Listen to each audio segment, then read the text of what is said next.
Hatuwezi kukubali tena Riggy kila asubuhi akiamka atafute mtu wa kumtukana ndani ya Kenya. Enough is enough. Na anafanya yale matusi yake kutia uhasama ndani ya Wakenya. Anajaribu kuchochea jamii hii dhidi ya jamii nyingine. Sisi ambao Riggy anajaribu kutuasia, anajaribu kuleta chuki baina sisi na jamii nyingine.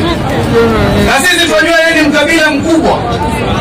Lakini imefika pale wakati sasa Riggy lazima ajibiwe kwa maneno na matendo. Haiwezekani tena Riggy huyu akiamka ni urongo juu ya huyu na yule.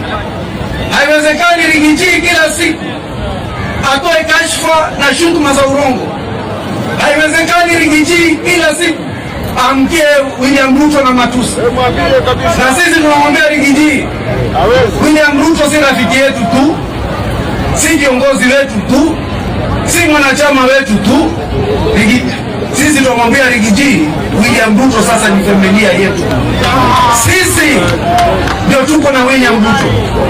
Na mtaniona sasa kuanzia leo, wakati akileta matusi sisi tutarudisha na kombora. Hata kama yetu watakuwa matusi, sisi sio tulioibia wajane wetu na wajane wa ndugu zake mali. Sisi si wafidhuli. Lakini pale amefika sasa, lazima asimamishwe.